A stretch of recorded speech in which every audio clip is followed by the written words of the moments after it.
Salam Bapak Ibu Saudara. Sekali lagi salam. Puji nama Tuhan.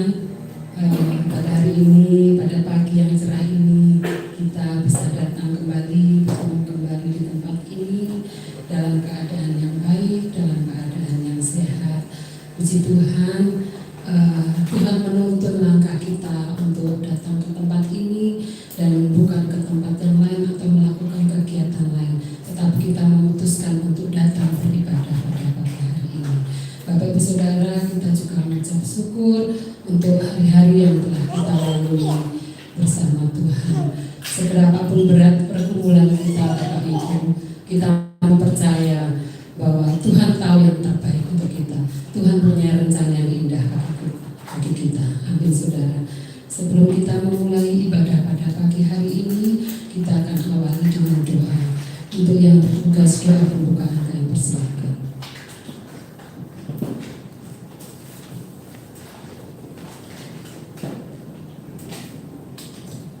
Mari kita berdoa. Tuhan, kami bersyukur untuk pagi hari ini. Kami mengucap syukur untuk setiap kebaikan yang Tuhan beri atas hidup kami. Kami percaya Tuhan hari ini kami akan menikmati mujizat Tuhan. Kami percaya Tuhan hari ini kami memberikan Tuhan dari firman Tuhan yang menghidupkan kami.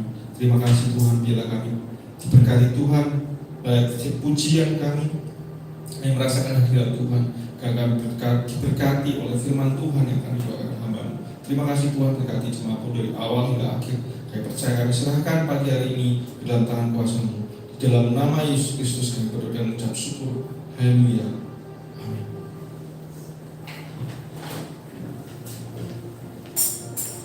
Di dalam Mazmur pasal 100 ayat 4 dikatakan, masuklah melalui pintu gerbangnya dengan nyanyian syukur, di dalam pelatarannya dengan puji-pujian, bersyukurlah kepadanya dan pujilah namanya. Mari Bapak Ibu Saudara, kita mau datang ke hadirat Tuhan, kita mau mencari pelatarannya yang kudus, sambil kita pujikan Yesus, Kau sungguh baik.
Itulah puji-pujian yang kami naikkan Tuhan.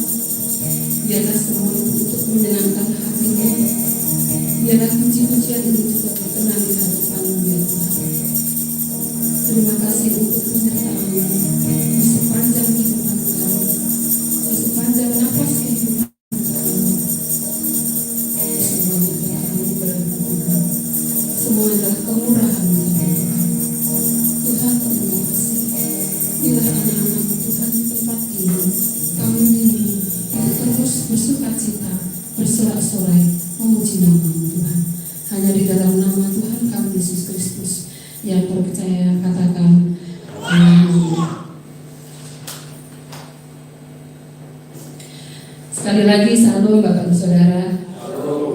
Tidak ada alasan untuk kita tidak mengucap syukur kepada Tuhan, karena Tuhan selalu menyertai kita, tidak pernah terlambat menolong kita. Amin saudara. Saya undang untuk bangkit berdiri, kita ucapkan syukur dengan pujian syukur segala puji syukur. Kami undang bangkit berdiri.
Masih semangat memuji nama Tuhan. Mari lambaikan tangan yang siap diberkati Tuhan. Bapak Ibu Saudara, kita kembali pujikan lagu sorak-sorai kita. Monggo sami derek Gusti.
Sebelum kita duduk kembali, mari bersama-sama bersama umat percaya di seluruh dunia kita mendekarkan pengakuan iman kita, yaitu pengakuan iman rasuli yang berkata seperti berikut.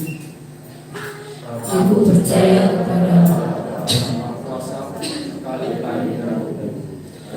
Yesus Kristus, Anak Tuhan kita, yang dikandung daripada Roh Kudus, lahir dari anak Maria, yang menderita di bawah pemerintahan Pontius Pilatus, disalibkan, mati dan dikuburkan, turun ke dalam kerajaan maut, pada hari yang ketiga bangkit pula dari antara orang mati, naik ke surga, duduk di sebelah kanan Allah Bapa yang Maha Kuasa, dan akan datang dari sana untuk menghadiri orang yang hidup dan yang mati. Aku percaya kepada Roh Kudus, gereja yang kudus dan am, persekutuan orang kudus, pengampunan dosa, kebangkitan dari hidup yang kekal. Amin. Kami persilakan untuk duduk kembali. Tiba saatnya kita akan mendengarkan kebenaran sabda Tuhan, tapi sebelumnya kita juga akan memberikan yang terbaik dari berkat yang telah kita terima. Kita juga memberikan persembahan untuk Tuhan. Mari kita naikkan tak terbatas kuasa Tuhan.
Bapa di surga, kami bersyukur bahwa Engkau Allah yang hidup, Allah yang tidak pernah lalai menepati janjinya. Engkaulah Bapa kami yang sempurna kekal adanya mengasihi kami. Kami patut bersyukur karena Tuhan selalu ada bersama dengan kami. Karena itu pagi ini juga kami boleh memuji menyembah Tuhan. atas kesempatan yang Tuhan beri bagi kami, sehingga kami dituntun oleh Roh Kudus untuk beribadah pada saksi pagi hari ini. Dan ini saatnya kami juga akan mendengar firman Tuhan yang menolong dan menopang kami, memberikan kami pengarahan untuk menuju kesempurnaan, karena Allah sempurna mengasihi kami. Roh Kudus pengajar yang agung, penasihat yang ajaib, tolonglah kami semua melalui firman-Mu, kami dikuatkan, disempurnakan adanya. Kamu berkati kami semua dan juga hamba-Mu menyampaikan, biarlah kuasa-Mu bekerja atasnya. Terpujilah nama-Mu, kami sambut firman-Mu di dalam nama Tuhan Yesus Kristus. Amin. Shalom. Puji Tuhan, pagi ini kita akan sama-sama merenungkan firman Tuhan dari 2 Korintus pasal yang keempat. 2 Korintus pasal yang keempat ayat yang ke-16 sampai dengan pasal 5 ayat yang ke-10 ya, karena ini disatukan dalam satu perikop, dalam satu konteks ya. Nah, saya akan membaca ayat 16, kita bergantian ya, kita sampai nanti ayat yang ke-10 dari 2 Korintus pasal 5. Kita mulai dari pasal 4 ayat 16. Jangan tawar hati juga waktu menghadapi maut. Demikian firman Tuhan. Sebab itu kami tidak tawar hati, tetapi meskipun manusia lahirnya kami semakin merosot, namun manusia batinnya kami dibaharui dari sehari ke sehari. 1, 2, 3.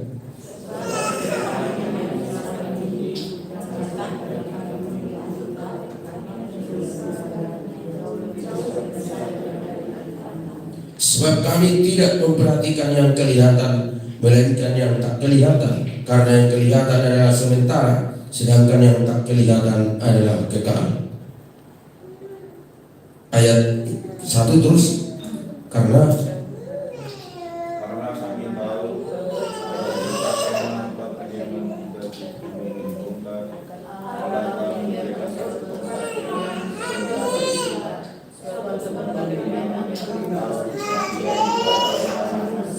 selama kita di dalam kemah ini kita mengeluh, karena kita rindu mengenakan tempat kediaman surgawi di atas tempat kediaman kita yang sekarang ini.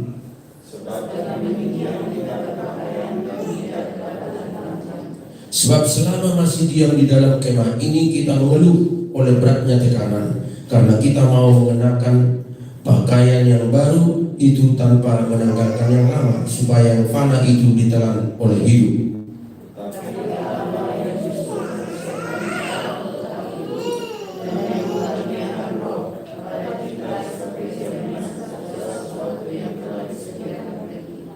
Maka oleh karena itu hati kami senantiasa tabah, meskipun kami sadar bahwa selama kami mendiami tubuh ini, kami masih jauh dari Tuhan.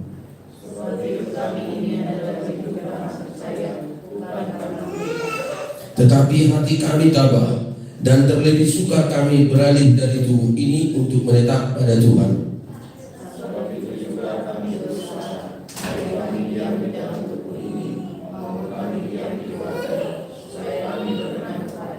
Sebab kita semua harus menghadap takhta pengadilan Kristus, supaya setiap orang memperoleh apa yang patut diterimanya sesuai dengan yang dilakukannya dalam hidupnya ini, baik ataupun jahat. Nah, puji Tuhan. Nah, Paulus mau menjelaskan ada 2 wilayah dalam satu kesatuan dalam diri orang percaya, yang kesamaannya ada dan perbedaannya juga ada. Ada 2 macam hal yang penting kita lihat di sini. Satu bernilai sementara, tetapi itu sangat kuat mempengaruhi kepribadian orang percaya. Tetapi yang kedua, yang jauh lebih penting dari situ adalah sifatnya kekal. Nah, ini yang agak sulit dipahami. Itu sebabnya ketika kerohanian kita memang kuat melawan dari yang sementara, maka kelemahan tubuh insani kita dengan segala atributnya, dengan segala keadaannya, tidak akan mampu menggeser posisi dari kekekalan yang ada dalam diri kita. Itu sebabnya dalam konteks ini sebenarnya Paulus mau menjelaskan bagaimana dia tidak tawar hati sekalipun ada orang lain melihat, oh dia kan hamba Tuhan yang luar biasa, tapi kok sakit-sakitan. Waktu itu memang Paulus kan sakit TBC ya, paru-paru berat sampai meninggal. Dia memang memohon kepada Tuhan untuk disembuhkan, tapi Tuhan mengatakan tidak cukup kasih karunia, karena justru dalam kelemahanlah engkau kuat. Nah, pengertian di sini kuat itu bukan fisik, tapi kuat secara rohani. Nah, kalau kerohanian Paulus kuat sehingga fisiknya yang lemah, itu tidak akan mampu membuat dirinya untuk tidak mengenal atau lupa akan Tuhan. Nah, ini hal yang sangat penting bagi kita supaya kita tahu, karena kehidupan kita yang sementara di dunia ini secara fisik, suatu saat lahir yang manusia itu mengalami kemerosotan, ya, degradasi karena usia, karena faktor-faktor lain, karena macam-macam termasuk penyakit. Tetapi batinnya seseorang yang kuat di dalam pimpinan Roh Kudus dan firman Tuhan, maka dia akan dibaharui terus menerus sekalipun secara fisik dia semakin lemah karena faktor usia, faktor macam-macam pengaruhnya, sehingga kekuatan rohani itu dominan menguasai kekuatan yang sifatnya sementara. Nah, mengapa ini penting bagi kita? Supaya kemanusiaan kita yang sementara ini condong selalu memang kelemahannya menonjol, ya, menonjol. Wilayah jasmani ini yang sifatnya berubah-ubah, ya, sifatnya berubah. Jadi kondisional, ya, kondisional. Jadi hari ini bisa berubah, besok bisa berubah. Ya. Itulah nilai-nilai yang sementara. Nah, Paulus ingin supaya penderitaan yang kita alami secara jasmani, apapun, baik itu secara fisik, baik itu dengan pihak dari luar, apakah kekurangan dan kesulitan oleh karena faktor alam ataupun situasi-situasi yang membuat kita tidak bahagia atau tidak kuat, itu tidak akan berdampak terhadap kerohanian kita. Tapi justru orang-orang yang seperti Paulus katakan tidak tawar hati, dia tidak lagi menilai dirinya dari sisi jasmania yang condong semakin melemah, semakin merosot. Ya, kita juga secara pikiran manusia itu makin usia makin lemah cara berpikirnya, bahkan kadang-kadang kita memutuskan sesuatu pun bisa terlambat, ya, telat. Karena apa? Otak bekerja itu sudah berkurang.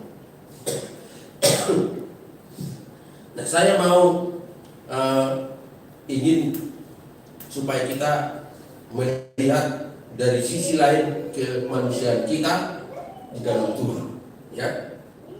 Nah, Paulus katakan sebab penderitaan ringan yang sekarang ini. Mengapa Paulus katakan ringan? Karena itu sifatnya sementara. Padahal sebenarnya sudah parah, ya. Mengerjakan bagi kami kemuliaan kekal yang melebihi segala-galanya, jauh lebih besar daripada penderitaan kami. Tidak ada seorang pun manusia di dunia ini yang luput dari penderitaan. Tidak ada. Nah, ini yang penting bagi kita supaya kita jangan sampai keliru sebagai orang percaya. Kalau kita menderita lalu kita berpikir kita ditinggal Tuhan. Tidak.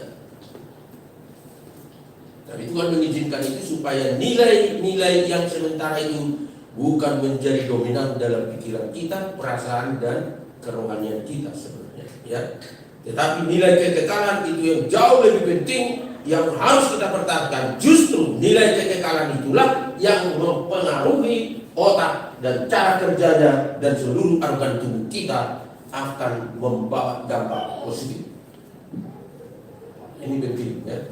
Jadi kerohanian itu mempengaruhi fisik kita sebenarnya. Ya.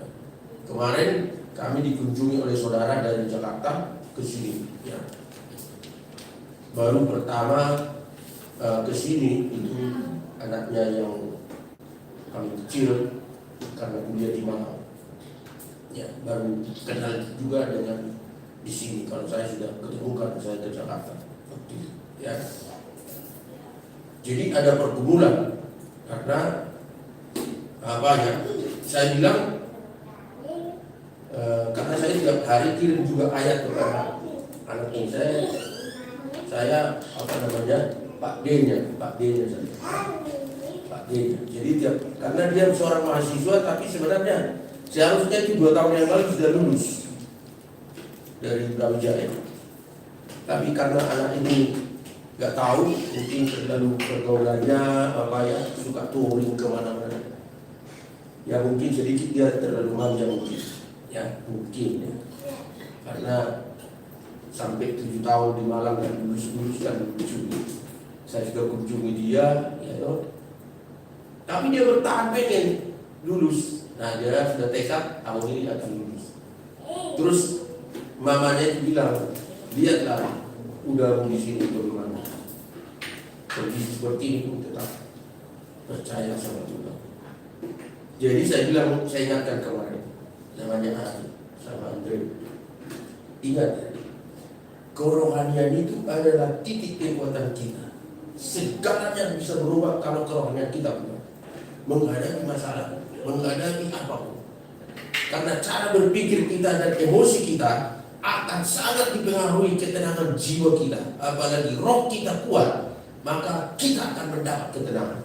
Orang yang tenang itu cara berpikirnya akan sangat berbeda.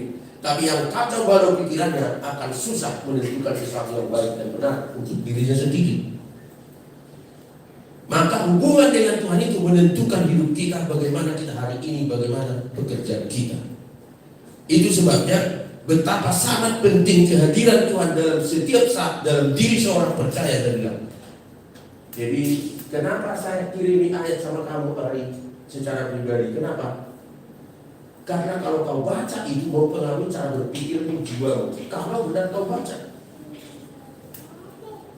Karena saya punya keyakinan firman Tuhan itu kuat. Ya, Roh Kudus memakai itu. Nah ini sebenarnya sebagai contoh bagi kita apa yang dikatakan oleh Paulus, bahwa kedagingan dan tubuh dan pikiran kita, perasaan dan seluruh atribut kita yang jasmani ini rentan terhadap keadaan apapun, baik di lingkungan, baik di suasana, keadaan cuaca dan segala macam yang terjadi sekitar kita, sangat mempengaruhi tubuh jasmani kita dan pikiran kita. Tetapi kerohanian seseorang itu hanya bisa dipengaruhi oleh Alkitab dan Roh Kudus. Inilah nilai kekuatan manusia sebenarnya. Jadi ini hanya di dalam Tuhan Yesus ada seperti ini. Ini bukan agamawi, bukan orang rajin beribadah pun itu. Kalau di luar Yesus itu hanya bersifat pembangunan apa itu? Ya pikiran bisa tenang, tapi itu sifatnya hanya seperti itu. Ya sifatnya seperti itu. Karena rohnya tidak pernah tersentuh. Karena roh Allah itu hanya di dalam Yesus, roh itu bekerja bagi setiap manusia dan dia pencerahan dari dalam akan ada. Itulah kekuatan rohani kita. Karena itu hubungan pribadi kita sangat penting.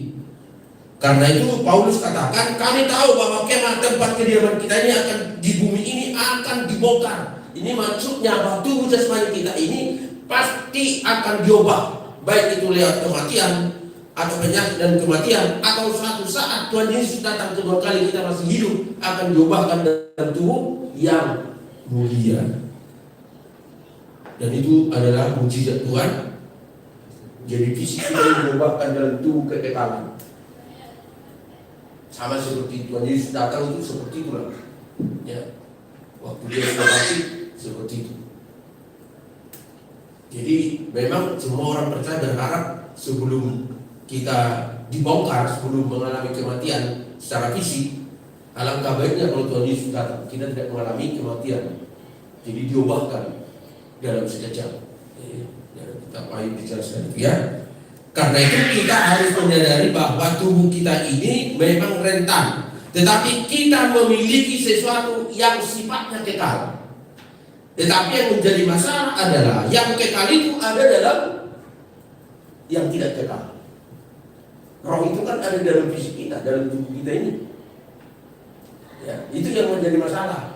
Dan tubuh itu mempengaruhi.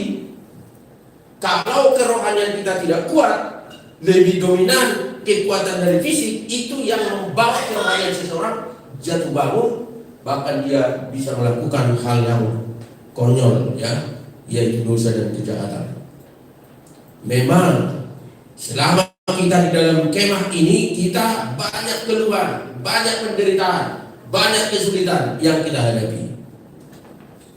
Karena itu kita harus memakai jubah rohani itu di dalam arti kekuatan rohani, di mana Roh Kudus itu dominan menguasai pikiran dan hati kita. Tetapi bukan berarti bahwa fisik kita tidak lagi bermanfaat atau tidak bekerja, selalu bekerja. Itu sebabnya kita bisa menangis, sedih, ya.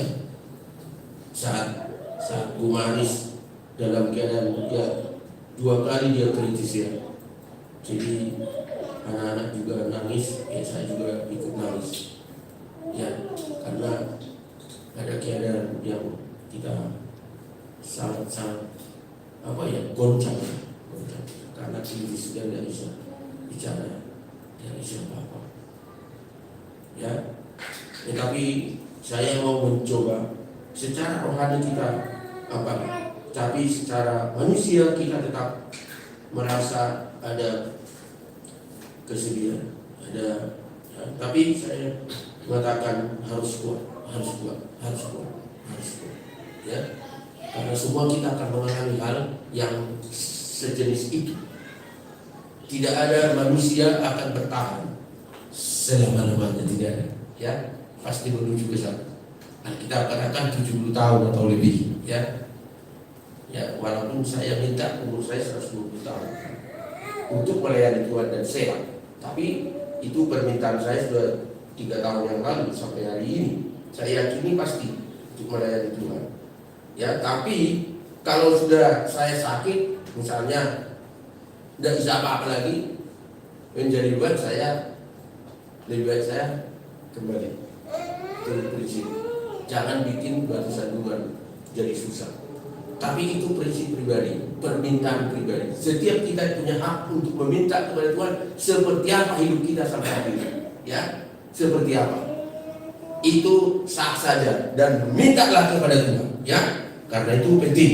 Tetapi yang jauh lebih itu, selama kita hidup dalam kemah ini, tujuannya adalah untuk memuliakan Tuhan, untuk mempersiapkan segala sesuatu, sebab Tuhan mengaruniakan Roh-Nya dalam diri kita. Tujuannya adalah supaya hidup kita dengan kerohanian yang kuat, kita mempengaruhi fisik dan juga membawa dampak kepada orang lain melalui kehidupan kita, saksi-saksi Tuhan, di mana Roh Kudus mengerjakan sesuatu yang besar dalam diri kita. Jadi kesaksian kita itu sebenarnya bukan dibuat-buat, kekuatan Roh sebenarnya, ya.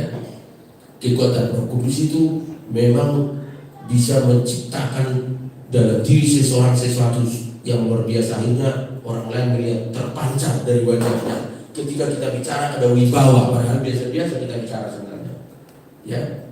Ketika kita menyanyi, memuji Tuhan atau menyanyi apapun, suara kita sepertinya suara artis, didengar orang lain. Kenapa? Karena ada kuasa urapan Roh Kudus dalam diri kita, sehingga orang terpesona. Bukan kekuatan kita, saudara, tapi Roh yang ada pada kita itulah karena melebihi segala kekuatan yang ada di sekitar kita. Karena itu persoalan-persoalan, kesulitan-kesulitan, kalau kita mengandalkan Roh, maka kesulitan penderitaan apapun tidak lebih kuat dari diri kita secara roh.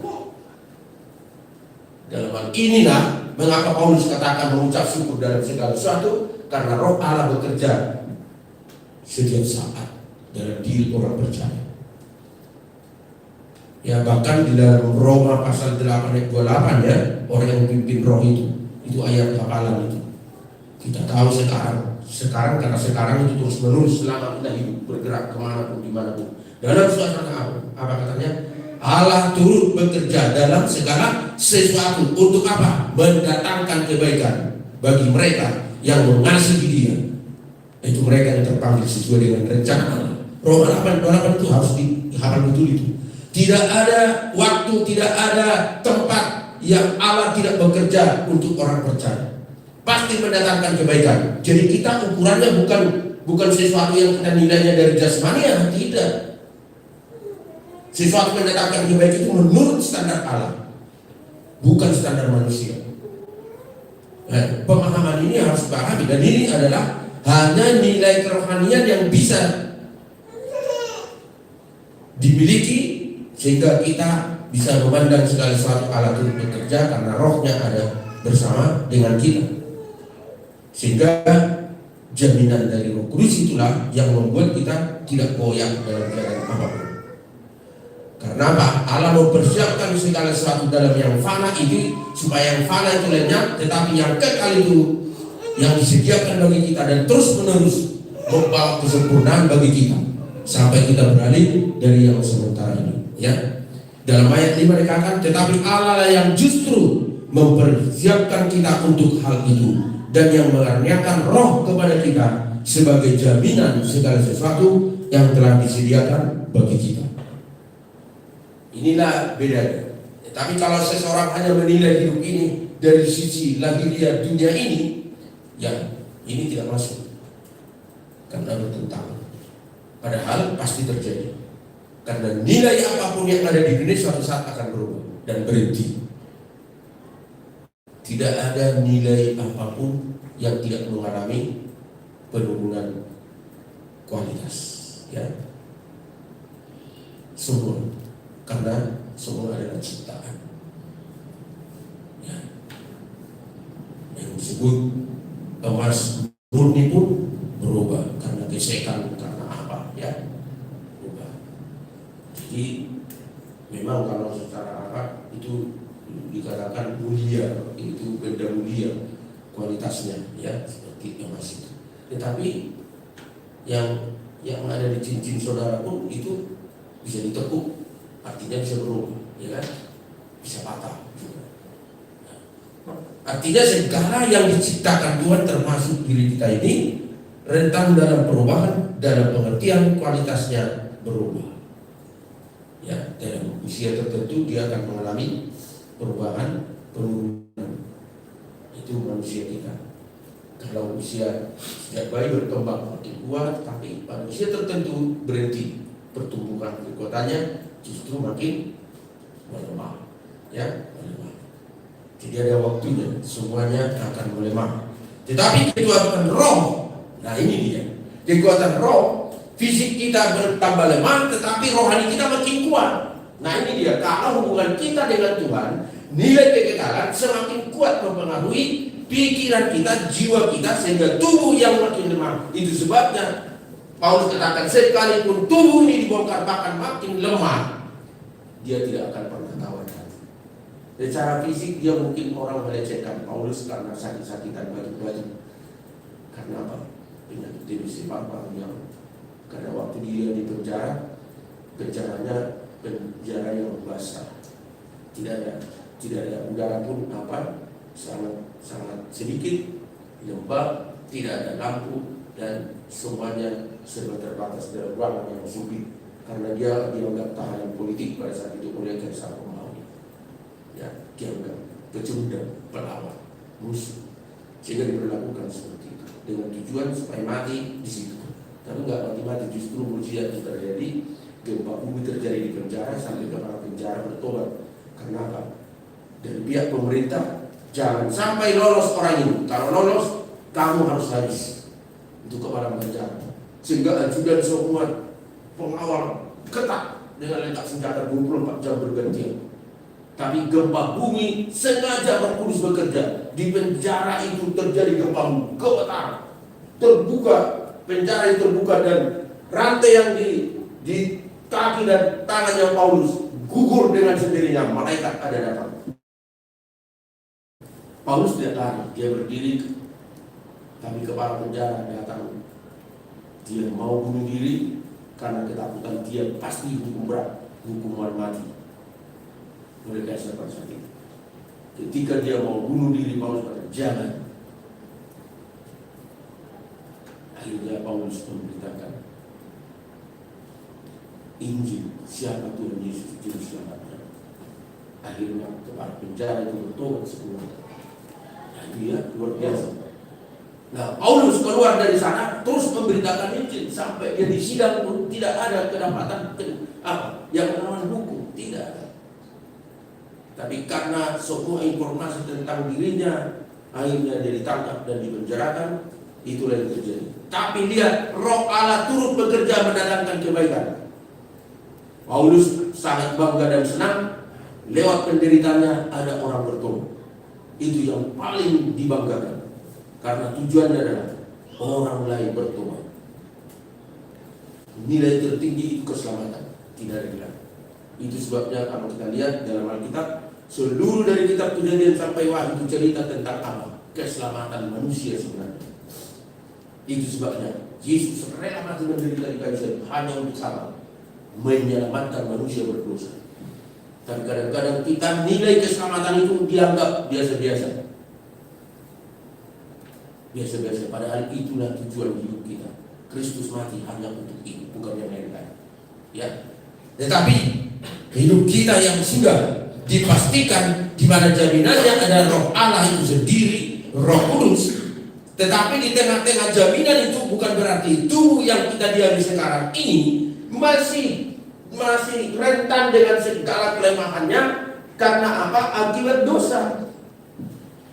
Nah, tubuh ini selalu mempengaruhi perasaan kita. Akhirnya kalau rohani seseorang tidak terlatih, membawa dia juga kurang berdoa, tidak suka beribadah. Akhirnya nilai jasmani yang lebih utama. Maka jangan heran kalau ada orang dengan sengaja meninggalkan ibadah, lebih baik ngantuk tidur atau bekerja atau kongko-kongko daripada beribadah. Kenapa? Karena bagi dia jasmani yang jauh lebih penting. Padahal itu terbalik sebenarnya. Ya, di mana-mana ya. Kalau ibadah itu, kalau khotbah terlalu lama mengeluh semua. Heran saya. Dengar firman itu banyak mengeluh. Tapi kalau bicara berjam-jam setengah hari, bicara nggak karu-karuan, wah senang. Iya betul. Apa yang ngerasain orang, ya itu terbukti. Tapi coba kita tes kita semua. Coba baca Alkitab berapa jam Anda bisa bertahan. Tapi kalau mungkin baca cerita atau lihat YouTube, Anda bisa setengah hari, tidak ada masalah. Kenapa? Itu memang yang terjadi. Antara jasmani dan rohani ini, dua keadaan yang sebenarnya Tuhan mau itu seiring sejalan, tetapi harus dipimpin oleh Roh. Nah ini dia. Tapi kalau ini dominan, roh itu pasti ketinggalan, maka semuanya berubah. Ya. Tapi kalau rohani itu mapan dan kuat, terlatih di dalam persekutuan pribadi dengan Tuhan, maka dia akan memilih lebih condong kepada perkara-perkara rohani dan mempengaruhi semua kegiatan-kegiatan jasmani. Sehingga orang yang seperti itu dalam segala kegiatan, Roh Allah turut bekerja mendatangkan kebaikan. Sehingga menghadapi apapun tidak perlu gentar, tidak perlu takut, tidak perlu khawatir, tidak perlu goncang menghadapi apa situasi apa. Karena Roh Allah jaminannya. Ya. Inilah nilai yang paling penting bagi hidup kita. Karena itu apa yang dikatakannya Paulus, jangan tawar hati, ya. Jangan tawar hati ketika kita mengalami penderitaan. Bagaimana caranya supaya tidak tawar hati? Kekuatan roh harus diperkuat. Hubungan dengan Tuhan harus ditingkatkan lewat doa dan baca Alkitab. Semua kita akan mengalami. Tawar hati itu adalah jasmania, ya, membawa pikiran kita goncang, mempengaruhi jantung kita dan akhirnya kesehatan kita. Ya. Kesehatan kita. Memang ada suasana dalam keadaan tertentu di mana spiritual atau roh seseorang itu tidak terlatih sehingga tidak lagi bisa memunculkan kekuatan roh itu mendominasi fisik. Itu yang berbahaya. Sehingga kelemahan fisik itu sudah dominan. Ya, dominan. Karena itu saya ingin belajar dari firman Tuhan ini.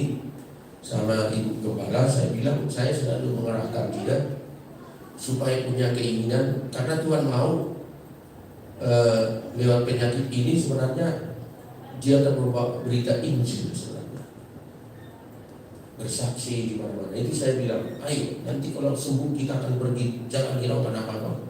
Kita akan pergi, selalu pergi bercerita tentang Kristus, bukan masalah agama siapapun. Ya, saya tanya, itu ada tukang jahit di sini, kamu sudah pernah ceritakan tentang Yesus bahwa Dialah satu-satunya juru selamat kepada hidup itu? Sudah lama bertahun-tahun terus di hubungan, karena tujuan ini kan penginjilan kita. Ya. Tapi memang harus hati-hati, karena sampai mereka kumpul beberapa orang ibu-ibu itu, tapi mereka saling berinteraksi, bercerita. Tetapi sudah ada perjanjian. Jadi kalau iman saya ceritakan firman Tuhan, jangan tersinggung. Anda berceritakan tentang keyakinannya, tidak apa-apa, saya tidak tersinggung. Jadi itu ada kesepakatan bercerita. Dan itu sudah lama terjadi di sini di RTV. Ya. Itu dilakukan terus, saya dorong dia untuk berani bercerita. Ini bukan masalahnya kita terjebak dalam konsep agama. Dikira kalau memberitakan Injil orang lain harus menjadi Kristen. Salah. Yesus adalah Tuhan dan Juru Selamat, satu-satunya hakim yang adil. Dialah yang menghakimi seluruh dunia. Siapa yang tidak percaya Yesus pasti dihukum kekal. Itu alasannya. Sehingga kalau kita memberitakan Injil bukan masalah apa. Biarkan dia punya agama apapun, tidak ada masalah. Tapi dia harus percaya Yesus supaya diselamatkan.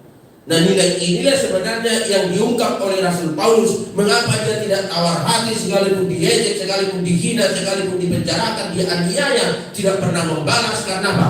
Nilai yang sementara bagi dia tidak ada apa-apanya. Ya. Tapi nilai kekekalan itulah yang dipegang oleh Rasul Paulus kemanapun dia pergi. Apapun yang harus dialami, penganiayaan, karam kapal dan segala macam, dia tetap tabah dan kuat dan tidak tawar hati sebagai pengikut Kristus walaupun dihina. Karena itu kita sebagai anak Tuhan, kalau kita sudah tahu posisi kita, anak-anak Tuhan yang sudah terjamin hidupnya diselamatkan, apapun yang terjadi, lama atau cepat kita di dunia ini akan berakhir, tidak ada masalah. Tapi nilai kekekalan sudah milik kita, dan itu pasti. Itulah yang dicari oleh semua yang beragama di dunia ini. Tapi tidak pernah ketemu kecuali mereka membuka hati terima Yesus Kristus. Itu sebabnya orang yang sudah percaya Yesus kesaksiannya luar biasa. Luar biasa. Ya. Makanya dianggap semua sampah. Apa yang di belakang, apa yang dulunya kuanggap bernilai, kuanggap sampah, kata Paulus. Kenapa? Karena memang semua pasti hilang dan lenyap dan harus berakhir. Tetapi ada satu nilai yang diberikan oleh Kristus, yang dikaruniakan oleh Roh Kudus, ialah kehidupan yang kekal selama-lamanya. Tidak ada derita, tidak ada kesusahan, tidak ada penyakit di sana, dan itu sifatnya kekal bersama Tuhan. Allah menginginkan manusia kembali kepada kekekalan sejak penciptaan Allah, di mana waktu itu belum berdosa. Ya, waktu itu ada dalam belum berdosa, itu dalam kemuliaan fisik tidak ada dosa. Maka pada saat itu berbeda ya, alam pun sangat bersahabat. Singa dan apapun mereka bisa sangat ada dan Hawa bisa duduk makan bersama bersenda gurau. Saya tidak tahu bahasanya kayak apa itu ya. Tapi setelah berdosa nggak tahu lagi, jadi musuhan.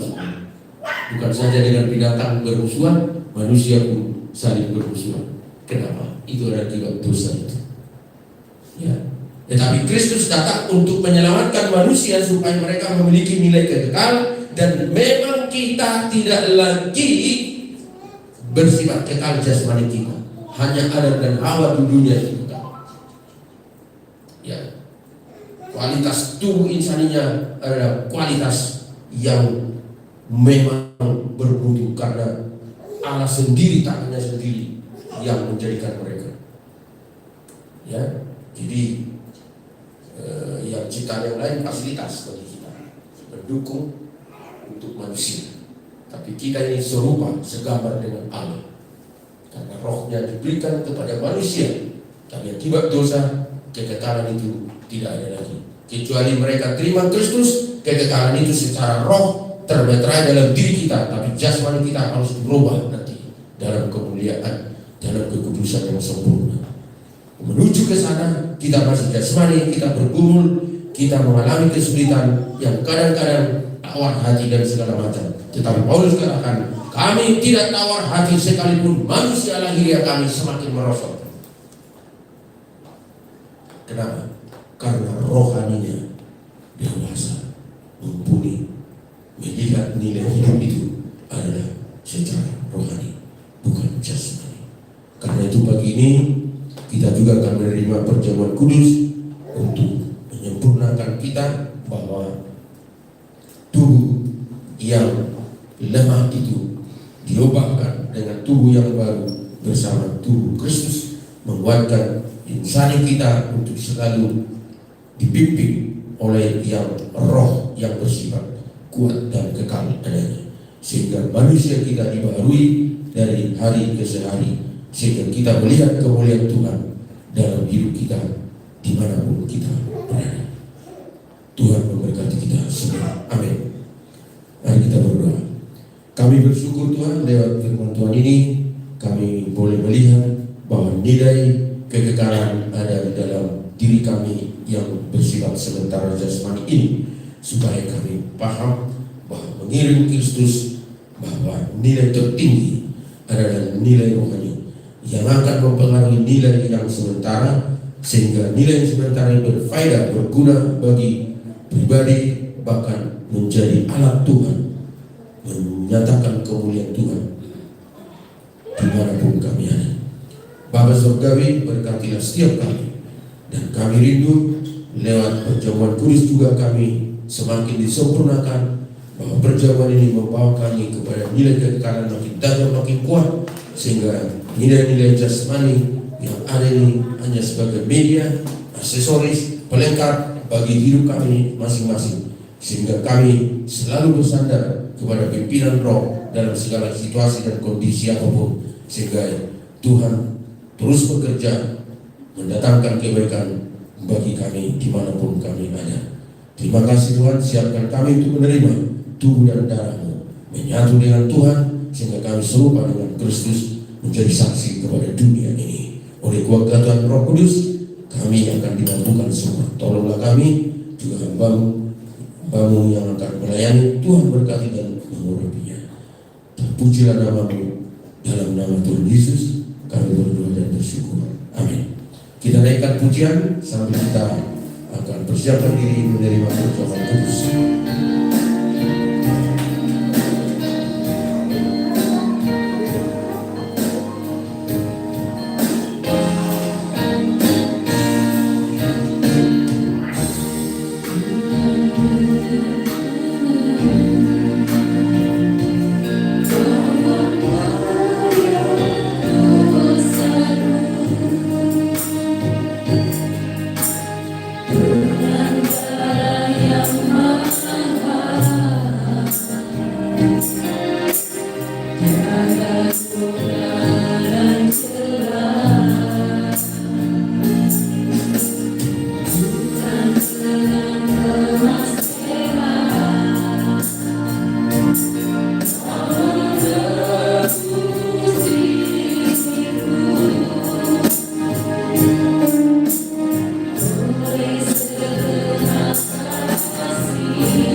padaku seperti yang kami beri. Kita tundukkan kepala, angkat roti di atas kepala kita masing-masing dengan iman. Perhatikanlah, Tuhan Yesus yang disalibkan di Golgota adalah kepentingan saudara dan saya menebus dosa-dosa kita supaya kita hidup untuk selama-lamanya kekal. Dan Roh Kudus yang terus-menerus mengerjakan dalam diri kita menuju kesempurnaan kekal selama-lamanya. Karena itu roti yang ada di tangan kita, dengarkanlah firman Tuhan yang mengatakan demikian. Sebab apa yang telah aku teruskan kepadamu telah aku terima dari Tuhan, yaitu bahwa Tuhan Yesus pada malam waktu ia diserahkan mengambil roti, dan sesudah itu ia mengucap syukur atasnya. Ia memecah-mecahkannya dan berkata, inilah tubuhku yang diserahkan bagi kamu. Perbuatlah ini menjadi peringatan akan aku. Sebab setiap kali kamu makan roti ini, kamu memberitakan kematian Tuhan sampai ia datang. Demi nama Tuhan Yesus Kristus, nikmatilah dalam nama Tuhan.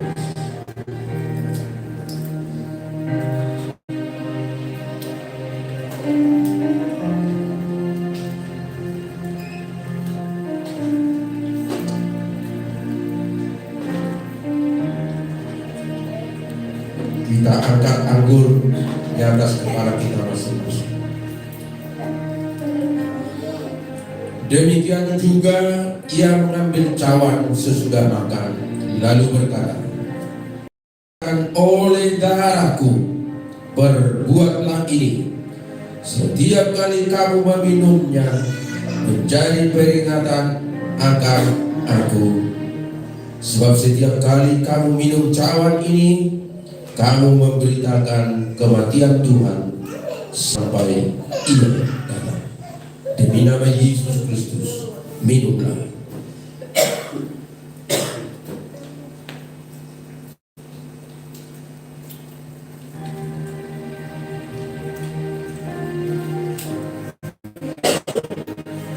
Kami bersyukur Tuhan atas persekutuan tubuh dan darah, bahwa kami tidak lagi hidup secara pribadi manusiawi, tetapi kami secara ilahi karena Kristus hidup dalam diri kami masing-masing. Karena itu kekuatan Roh terus menopang, menolong, memimpin kami, sehingga nilai surgawi, nilai kekekalan semakin besar, semakin kuat mempengaruhi jasmani yang sementara ini. Sehingga kemanapun kami pergi, ada kuasa Roh Kudus yang menolong dan menopang kami, menghibur ketika sedih, menguatkan ketika lemah, menyembuhkan ketika sakit. Bahkan Engkau memberikan pencerahan, hikmat dan bijaksana menghadapi suasana-suasana dalam kesulitan dunia ini. Kami mengucap syukur Tuhan atas persekutuan tubuh dan darah-Mu. Berkati dan pakailah kami terus untuk maksud dan tujuan-Mu dimanapun kami berada. Segala puji, hormat, kemuliaan hanya bagi-Mu Bapa. Dalam nama Tuhan Yesus Kristus dan Roh Kudus, menceraikan semua kebenaran-Mu dalam hidup kami. Dalam nama Yesus Kristus kami berdoa. Amin.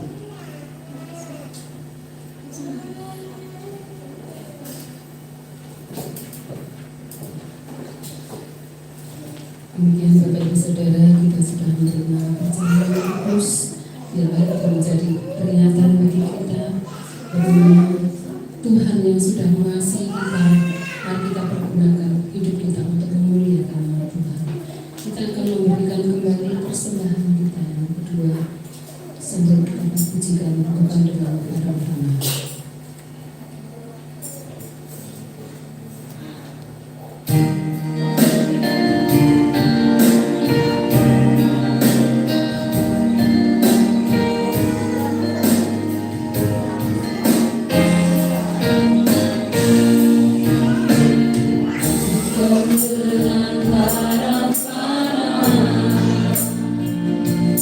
Para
persembahan ini Tuhan, kami serahkan dalam tangan Tuhan.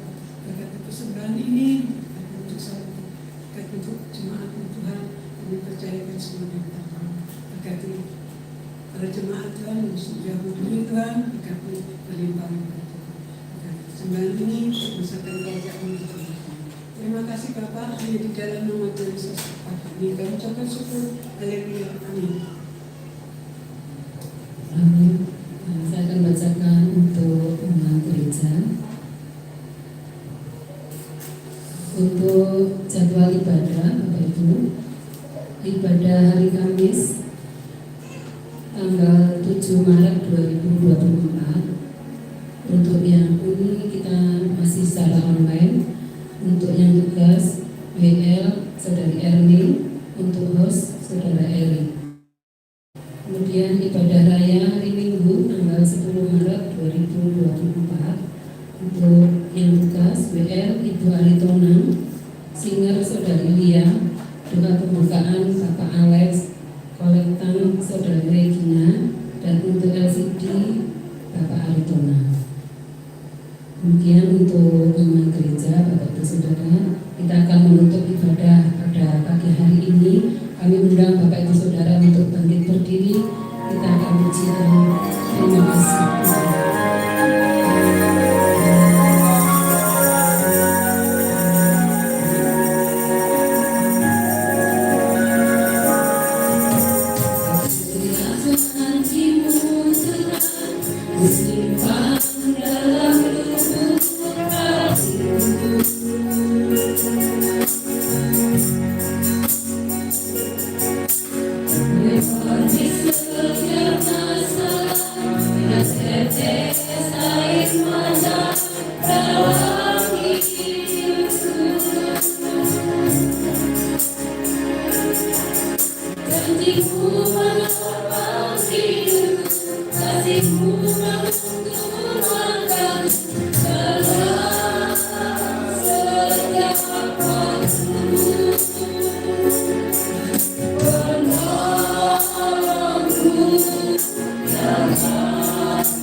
Mari kita berdoa. Di akhir ibadah kami datang Tuhan, bersyukur kepada Tuhan yang telah memimpin, menolong, memberkati kami melalui ibadah ini, baik melalui pujian penyembahan kami, baik melalui kebenaran firman Tuhan dan juga perjamuan kudus. Kami sempurna Tuhan, Engkau tolong, Engkau berkati. Karena itu biarlah kerjaan Roh Kudus itu sendiri menyempurnakan hidup kami, sehingga kesaksian hidup kami secara pribadi dimanapun kami ada semakin kuat mencerminkan sebagai pengikut Kristus. Nilai kekekalan itu sungguh nampak dalam kehidupan kami. Kami tidak diombang-ambingkan oleh perasaan, oleh keadaan-keadaan penderitaan kesulitan yang kami hadapi. Karena itu kami bersyukur Tuhan atas ibadah ini, menolong setiap hamba-hamba-Mu yang sudah melayani. Berkati dan pakai lagi Tuhan, sempurnakan fasilitas yang daripada-Mu, yaitu kekuatan rohani, sehingga kami dimampukan jauh lebih baik lagi untuk melayani umat-Mu. Memberkati seluruh sidang jemaat yang hadir di tengah-tengah pergumulan baik secara pribadi dan keluarga, di dalam pekerjaan, perjalanan, hubungan sosial masyarakat. Kami berdoa kekuatan roh semakin kuat mempengaruhi tubuh jiwa jasmani kami, sehingga Roh Kudus itu sendiri menolong kami, memberikan kami hikmat dan bijaksana, sehingga kami dimampukan menjadi saksi Tuhan yang baik lewat sikap dan perbuatan kami dimanapun kami ada. Terima kasih Tuhan, kami mengucap syukur. Kami berdoa supaya Tuhan juga menuntun setiap umat-Mu dalam pekerjaan perjalanan hidup, baik dalam keluarga, suami, istri, dan anak-anak. Tuhan menolong dan memimpin semuanya. Keluar masuk rumah tangga selalu dikawal oleh malaikat Tuhan, dan Tuhan perintahkan juga berkat-berkat-Mu dalam rumah setiap umat-Mu. Terima kasih Bapa di surga. Kami berdoa bagi jemaat yang tidak hadir karena bekerja atau hal-hal lain. Kami berdoa supaya Tuhan menolong mereka, memberi kerinduan seperti kami untuk datang beribadah. Dengan kekuatan rohani, mereka akan mampu melewati setiap masa-masa kesulitan dan pencobaan. Bapa Surgawi, kami bersyukur, menyerahkan juga ibadah untuk online hari Kamis. Tuhan memimpin semua hamba-Hamba-Mu. Tuhan menolong kami semua punya kerinduan yang sama untuk kami boleh beribadah. Terima kasih Bapa, sekalipun lewat online. Terima kasih Bapa di surga. Kami menyerahkan juga ibadah untuk hari Minggu, yang semua yang bertugas Tuhan tolong persiapkan semua dengan baik, sehingga nama-Mu dipuji, dimuliakan. Engkau Tuhan yang kami patut semua. Terima kasih Bapa. Kami menyerahkan juga Ibu Gembala yang saat ini berbaring, yang semakin lemah secara fisik, tapi kami berdoa secara rohani agar kekuatan rohani mendominasi fisiknya, sehingga sukacita abadi, kebahagiaan damai sejahtera melampaui semua keadaan kesulitan baik jasmaninya. Kami berdoa Tuhan supaya Tuhan mengadakan mujizat. Kami rindu Tuhan supaya Dia bangkit bersama Kristus. Kami boleh bersaksi kemana-mana, memberitakan Injil keselamatan, bahkan menguatkan orang lain dalam kesaksian hidupnya. Biarlah proses kesembuhan ini terjadi, karena Engkau Bapa yang mengasihi kami, bahwa nyawa dan jiwanya adalah milik-Mu. Tidak ada kekuatan dan termasuk penyakit tidak mungkin bisa memisahkan kami dari Allah. Karena itu kami berdoa Tuhan, biar rencana agung-Mu Tuhan digenapi dalam hidup kami sebagai umat pilihan Tuhan, menjadi saksi kemanapun kami pergi, termasuk kepada keluarga, kepada siapapun. Kami boleh menjelaskan bahwa Yesus Kristus satu-satunya juru selamat yang hidup.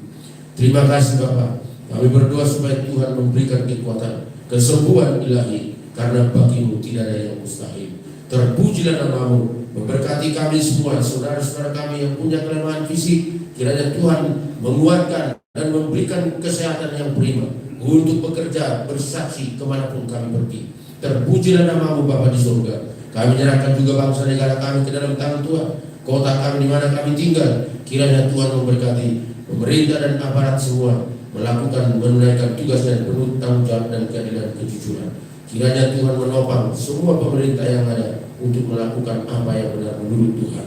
Pakailah anak-anak Tuhan yang ada di semua lini untuk menyatakan keadilan dan kebenaran, agar mereka mampu sebagai pendorong dan juga pioner dalam kebenaran, sehingga mereka adalah pribadi-pribadi yang sungguh memiliki integritas ilahi, karena Roh-Mu Tuhan ada bersama anak-anak-Mu. Memberkati sehingga mereka akan naik terus sebagai ujung tombak membawa kebenaran di tengah-tengah bangsa ini. Kami percaya Tuhan, Engkau Allah yang ajaib, memberkati setiap umat-Mu. Terima kasih Tuhan Yesus. Kami menyerahkan seluruh sidang jemaat yang ada di sini. Tuhan menopang, Tuhan menolong, Tuhan terus menggerakkan, memberikan semangat untuk jauh dipakai Tuhan lebih hebat dimanapun posisi kami masing-masing. Kami percaya fasilitas hikmat bijaksana yang dari Roh Kudus akan muncul pada saat dibutuhkan, sehingga menjadi pribadi-pribadi yang memberikan solusi kepada banyak orang di tengah-tengah masalah yang ada. Terima kasih Tuhan Yesus. Kami mengucap syukur atas ibadah ini, atas perjamuan kudus di mana tubuh dan darah-Mu menyatu dalam diri kami, sehingga kami hidup bukan lagi manusia biasa, tetapi bersama Tuhan, bersama Allah Roh Kudus. Kami adalah manusia yang memiliki kekuatan spiritual yang hebat, yang bisa mempengaruhi semua orang, bukan karena kami hebat, tapi karena Engkau hebat dalam diri kami, karena kuasa-Mu Tuhan sempurna dalam hidup kami umat-Mu. Terpujilah nama-Mu. Kami mengucap syukur Tuhan. Dengarlah doa dan permohonan kami ini, dan karena kami berdoa hanya di dalam nama Tuhan Yesus Kristus yang juga mengajar kami berdoa demikian. Bapa kami yang di sorga, dikuduskanlah nama-Mu, datanglah kerajaan-Mu, jadilah kehendak-Mu di bumi seperti di sorga. Berikanlah kami pada hari ini makanan kami yang secukupnya, dan ampunilah kesalahan kami seperti kami juga mengampuni orang yang bersalah kepada kami.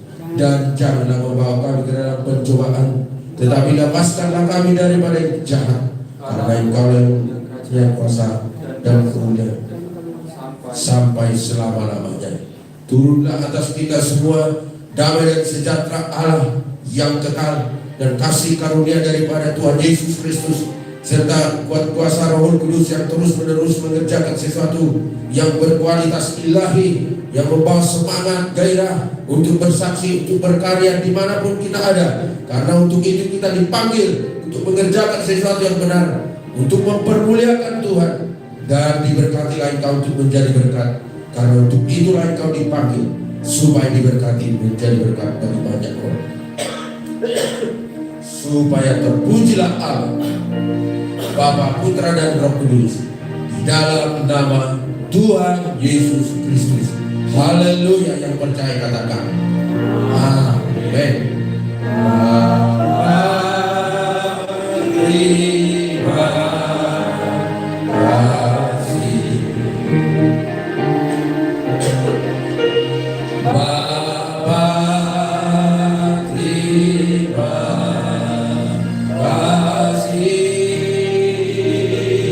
Amin.